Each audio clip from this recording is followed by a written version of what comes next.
El ex de mi prometida interrumpió nuestra boda y se fugó con ella. 1 año y medio después, regresó arrepentida. El karma fue implacable. Soy Héctor. Tengo 31 años, soy ingeniero civil y resido en Madrid. Lo que voy a contar ocurrió hace ya un tiempo, pero la intensidad de los eventos sigue siendo una bruma que, a ratos, me envuelve. Aunque hayan pasado semanas desde el último encuentro, aún me cuesta procesar la magnitud de la traición, y paradójicamente, el destino. Quiero empezar desde el principio, con la calma de quien ordena un expediente judicial. Siento que es la única manera de que alguien entienda la montaña rusa emocional que viví. Todo esto no fue un impulso. Hubo 5 años de historia, de promesas y de una aparente solidez que se demostró ser de papel. Y aunque nunca fui de exponer mi vida en foros públicos o redes, lo que me pasó fue tan demoledor, tan universal en su nivel de humillación, que necesito contarlo. La sinceridad inicial. Conocí a Marta hace casi 5 años, en una conferencia de management en el centro de Madrid. Desde el inicio, me deslumbró su aplomo. Me sorprendió lo clara que era con sus intenciones y la meticulosidad con la que llevaba su vida. No era de esas personas que divagan. Tenía un plan, una carrera, y las cosas bien establecidas. A la tercera cita, me habló de Javier. No como un fantasma, sino como un hecho. Había terminado una relación de varios años con él. Me lo dijo de manera directa, sin rodeos, mirando a los ojos. No intentó dulcificarlo. Me contó que su relación había sido seria, que incluso habían vivido juntos por 4 años en un piso en Chamberí, pero que al final no funcionó porque ella quería una estabilidad más tradicional y él era un espíritu demasiado libre y bohemio. No hubo engaños, Héctor, me aseguró. Simplemente llegó un punto donde nuestros caminos ya no iban hacia la misma dirección. Él es un capítulo cerrado, te lo digo para que sepas que en mi vida no hay secretos. Yo, un hombre de números y estructuras, agradecí inmensamente esa franqueza. Prefería una verdad incómoda a una mentira conveniente. Obviamente, al principio, la sombra de Javier existía, un fastidio subconsciente. Pero lo que me tranquilizó fue la manera en la que Marta lo planteó. Clara, firme y sin drama. Me dejó muy claro que Javier era parte de una etapa terminada y que lo que ahora quería era construir un futuro conmigo. Un futuro predecible y seguro. La sombra de la logística. Con el tiempo, entendí que Javier, si bien no estaba presente de manera sentimental, seguía activo en su vida laboral. Ambos trabajaban en la misma empresa de exportación e importación, aunque en áreas muy diferenciadas. Ella era jefa de proyectos de administración, mientras que él estaba en la parte de logística y aduanas. Por eso, de vez en cuando, tenían que coordinarse o cruzar información crítica. Cuando lo descubrí, no me hizo ninguna gracia. El nudo en el estómago regresó. Pero Marta fue, de nuevo, un ejemplo de transparencia. Siempre me lo comentaba, incluso antes de que yo pudiera preguntar. Héctor, hoy hablé con Javier por un tema de la mercancía que se quedó atorada en el puerto. ¿Te lo puedes creer? O me tocó coordinar con Javier el inventario de la bodega porque el otro compañero se ha puesto enfermo. Al principio, ese nombre, Javier, apareciendo tan seguido, me irritaba.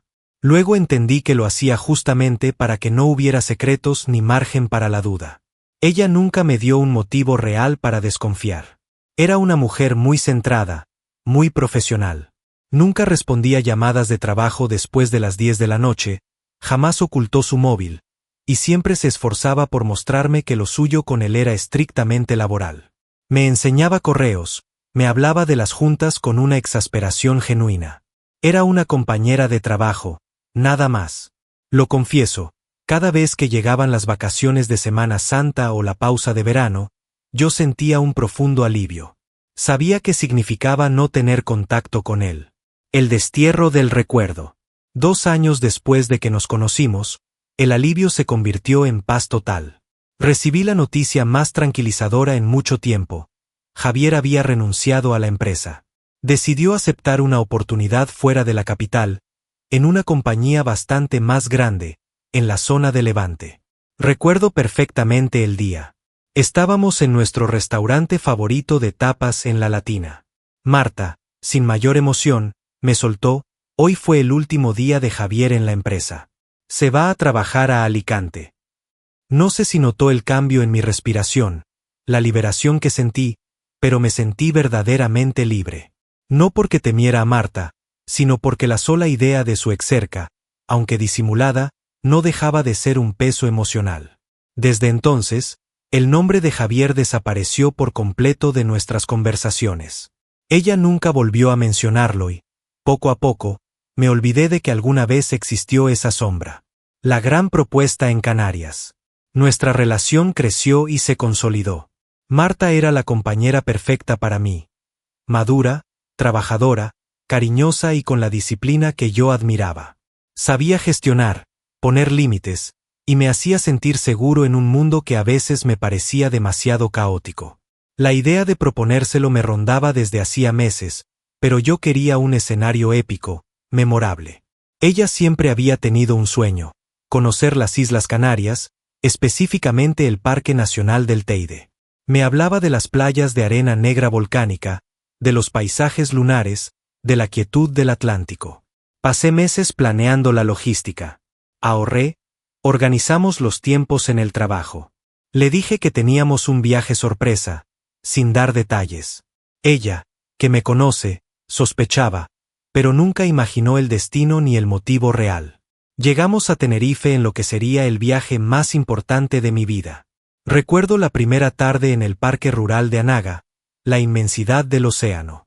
Ella estaba maravillada, sin dejar de sonreír, tomaba fotos de cada rincón, me abrazaba con esa alegría infantil y me decía: Héctor, no puedo creer que estemos aquí, es aún mejor de lo que imaginé. Esa misma tarde, mientras el sol se hundía en el horizonte atlántico, tiñendo el cielo de tonos ocre y violeta, saqué la caja de terciopelo. Mi Aerodel. La cara de sorpresa que puso, se tapó la boca, las lágrimas brotaron. Apenas podía respirar. Cuando por fin, entre sollozos, logró decir sí, quiero, me abrazó con una fuerza que sentí la conexión más profunda de mi vida. Fue un momento de película, el clímax de una relación que yo creía inquebrantable. Los meses de planificación febril. El regreso a casa fue diferente. Éramos prometidos, la relación adquirió un aire de propósito, de destino. Marta estaba radiante. La llamó a su familia en Córdoba para darles la noticia. Se pasaba horas al teléfono con sus amigas. El anillo de compromiso era su nuevo orgullo. Me sorprendió su hiperorganización. Apenas habían pasado unas semanas y ya estaba investigando fincas, viendo vestidos de novia, pensando en el catering, la lista de invitados. Yo la apoyaba en todo, aunque la magnitud de la organización de una boda me abrumaba.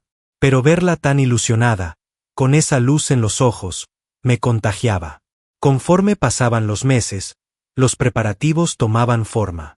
Encontramos una finca maravillosa, una antigua casa con un gran jardín en las afueras de Toledo, perfecta para la ceremonia al aire libre y la fiesta posterior. La fecha se fijó para el verano, dándonos justo un año para organizar todo con calma. Ella se encargó del diseño, los colores, blanco roto y lavanda, sus favoritos, las invitaciones. Yo me centré en los aspectos técnicos, el DJ, la iluminación, y algunos temas legales con el notario. No todo fue perfecto, hubo pequeñas discusiones, tensiones por el estrés, pero siempre nos poníamos de acuerdo. La veíamos comprometida, ilusionada, en cada prueba de vestido con su madre, en cada reunión con los proveedores. Mis amigos me decían: Héctor, se te nota en la cara, tío, estás feliz. Mis padres, que son más reservados, la adoraban. Para mí, la propuesta en Tenerife había sido la confirmación. Ella era la mujer con la que quería pasar el resto de mi vida. Jamás se me cruzó por la cabeza que algo pudiera salir mal. El preludio de la duda. Lo que yo no sabía era que, a pesar de toda esa seguridad, había algo en el pasado que no estaba del todo enterrado. Algo que yo creía cerrado para siempre, pero que volvería a aparecer justo cuando menos lo esperaba. 3 días antes de la boda, la víspera de la víspera, Marta empezó a comportarse de manera extraña. Pequeños detalles, estaba más callada, distraída, perdida en conversaciones sencillas. Esa noche, mientras cenábamos en silencio, me dijo algo que me heló la sangre: ¿y si posponemos la boda? Al principio, pensé que era una broma de mal gusto por los nervios, pero su rostro mostraba una seriedad que no le conocía. Cuando le pregunté el motivo, me dijo que había tenido malestares estomacales y que sentía que justo el sábado iba a caer enferma. Quería estar perfecta para el gran momento. Preocupado, al día siguiente fuimos al médico. El doctor la revisó, le hizo preguntas. Diagnóstico: perfectamente sana. Seguramente son nervios, Marta le dijo. Es normal en vísperas de un evento tan importante. Yo quise creer eso. Me sentí culpable de no haber considerado que el estrés de planear una boda de ese calibre podía afectarle tanto. La abracé, le dije que se relajara, que todo estaría bien. Ella sonrió débilmente, pero su mirada seguía ausente. Los días siguientes fueron aún más raros. Mientras yo estaba inmerso en la emoción de los últimos preparativos, la notaba tensa, como si cargara un peso que no quería compartir. Evitaba hablar de la luna de miel, que sería de regreso a Canarias. A veces la encontraba en silencio, mirando al vacío en la cocina. No quise darle importancia. Son nervios, me repetía. Era nuestra boda, y estaba convencido de que nada podía arruinarla. Todo lo demás marchaba bien. El piso que habíamos comprado juntos en Malasaña estaba recién amueblado. Ella eligió los colores, los muebles. Mis amigos se habían ofrecido a colocar las últimas estanterías para que estuviera listo justo después de la boda.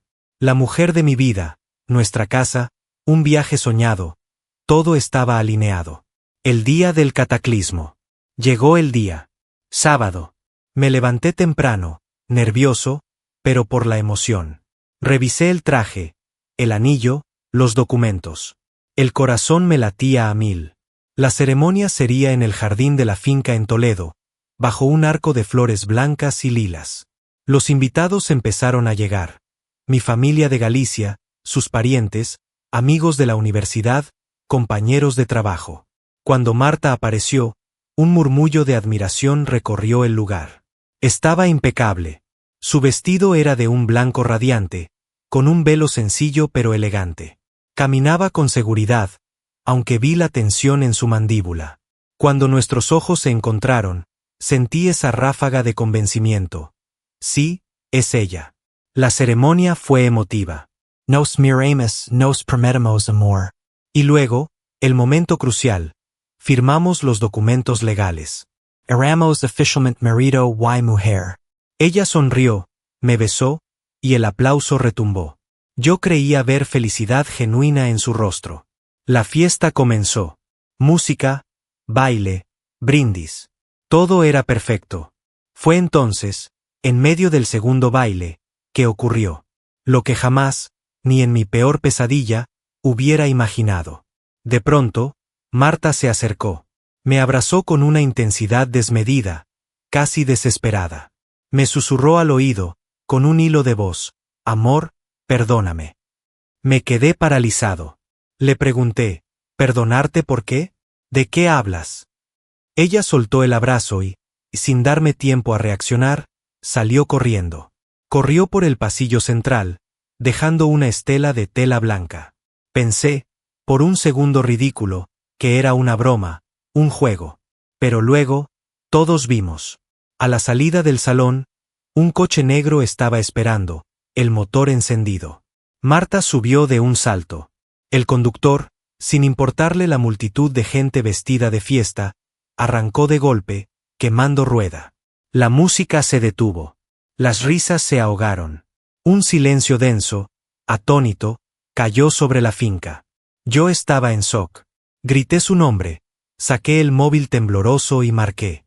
Ella contestó. Por los nervios, pulsé el altavoz sin querer.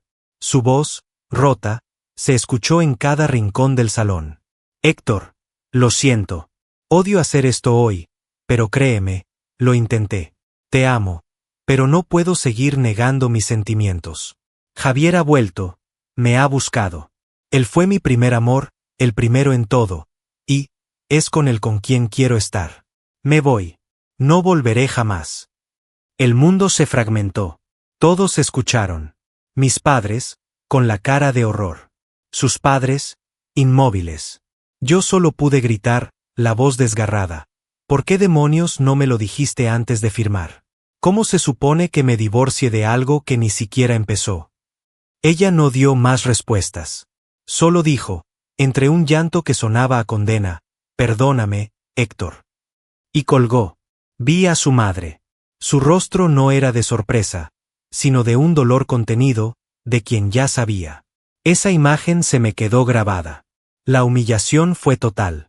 Mi esposa, a los 10 minutos de serlo, se había fugado con su exnovio, el fantasma que yo creí desterrado. El infierno en Madrid los días siguientes fueron un infierno. Volvimos a Madrid. Dormía con dificultad, revisando el móvil sin cesar, esperando una llamada que dijera, ha sido un error, estoy volviendo. No hubo nada. Ni un mensaje, ni una explicación. Desapareció por completo. Se había ido con Javier, el hombre que, según ella, no representaba ninguna amenaza.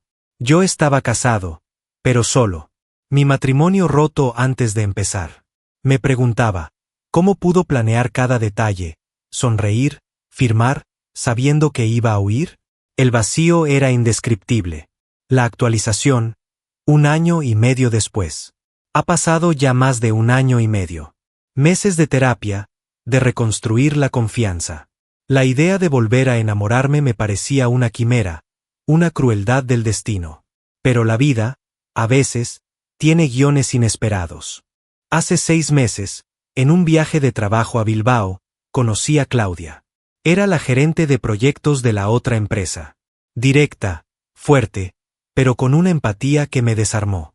Lo que empezó como colaboración profesional se convirtió en algo serio. Claudia me demostró lo que es una compañera de vida de verdad. A su lado, la herida empezó a cicatrizar. Todo marchaba bien hasta hace unas semanas. Era una tarde cualquiera. Contesté una llamada con un número desconocido. Al otro lado, escuché esa voz que no había oído en 18 meses. Héctor, soy yo, Marta. Sentí el estómago en un nudo. Un silencio helado. Ella lo rompió, con voz temblorosa. Perdóname por todo. Cometí el peor error de mi vida. Quiero volver. Quiero empezar de nuevo contigo. Mi incredulidad se convirtió en rabia fría. ¿Tienes idea de la destrucción que dejaste? ¿De lo que me hiciste pasar? Ella insistía en que fue un error, que se dejó llevar por la nostalgia, que el amor por Javier no era real, y que había destruido su vida y la mía por una fantasía. No pude más. Le dije, con una firmeza que me sorprendió a mí mismo, no, ya no hay nada que hablar. Tomaste tu decisión hace 1 año y medio. Vive con las consecuencias. Y colgué. El confrontamiento y la sentencia de Claudia. Pensé que ahí terminaría todo, pero me equivoqué. Unos días después, tocaron a mi puerta. Al abrir, las 6. Marta. Apenas la reconocí. La mujer radiante que amé se había ido. En su lugar, había alguien deteriorada, visiblemente más delgada, con una mirada de derrota absoluta. Por favor, Héctor, me rogó, con la voz quebrada. Solo necesito unos minutos. Déjame explicarte. El problema fue que justo en ese momento, Claudia estaba en el salón. Escuchó la voz y se acercó. Le dije, con la garganta seca, ella es Marta, la que me dejó en la boda. Esperaba que Claudia se enfadara, que me pidiera cerrarle la puerta, pero para mi sorpresa, me dijo, con una calma espeluznante, a mí sí me interesa lo que tiene que decir. Déjala pasar. Hablen. Yo me quedo aquí. Marta entró. Se sentó en el sofá, temblándole las manos. Claudia se apartó un poco, observando con los brazos cruzados, una presencia silenciosa pero dominante. Yo seguí de pie. Marta empezó a hablar. Me contó que en cuanto se fue con Javier, la realidad la golpeó. Al principio, él le había prometido una vida idílica en Alicante. Le decía que la había esperado siempre, que ella era el amor de su vida. Ella, cegada por el recuerdo de juventud, creyó cada palabra. No pasó mucho tiempo para que quedara embarazada. Al inicio, él simuló alegría. Pero con los meses, se distanció. Cuando nació el bebé, él se desentendió. Me dijo, rompiendo a llorar, que pasaba días fuera, que no respondía a sus llamadas, que apenas aportaba dinero y que, lo peor, cuando estaba en casa la maltrataba emocionalmente, con palabras crueles. Me di cuenta demasiado tarde, Héctor. El Javier que idealicé no existe. Nunca existió.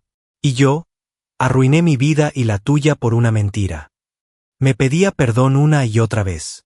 Sé que tienes a alguien, sé que ya no tengo derecho, pero si alguna vez sentiste algo, ayúdame. No te pido volver, solo ayúdame a salir de esta pesadilla. Estoy sola con un bebé y sin nada. Antes de que yo pudiera formular una respuesta, Claudia habló. Su tono fue como un látigo, firme y sin compasión.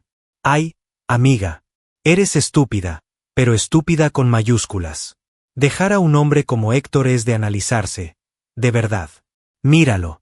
Es guapo, fiel, respetuoso, tiene una carrera sólida en Madrid.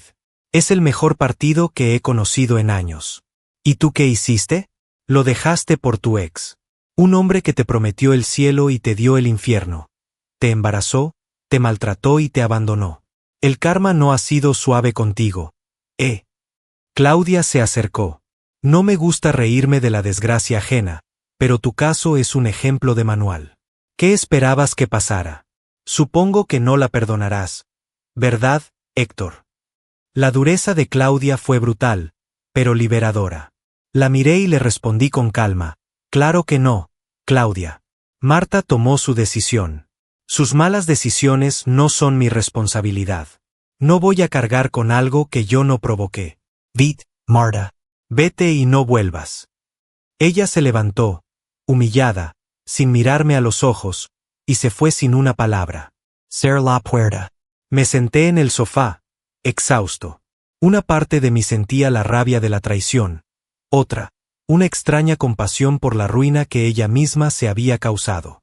No quedaba nada de la mujer que amé, solo el resultado de sus propias elecciones. Esa noche, reflexioné profundamente. Me di cuenta de la cruel ironía. Yo pensé que el día de mi boda era el fin de mi vida. Pero en realidad, su abandono fue una bendición disfrazada. Si no se hubiera ido, nunca habría conocido a Claudia. Nunca habría descubierto que podía ser amado de manera tan genuina y respetuosa. El dolor fue necesario. Escribo esto para dejar constancia de que, aunque la vida nos golpee de la manera más cruel, a veces nos abre caminos inesperados. Yo pensé que mi historia había terminado en aquella finca de Toledo. Hoy sé que fue el comienzo de otra, mucho más fuerte. Y estoy en paz.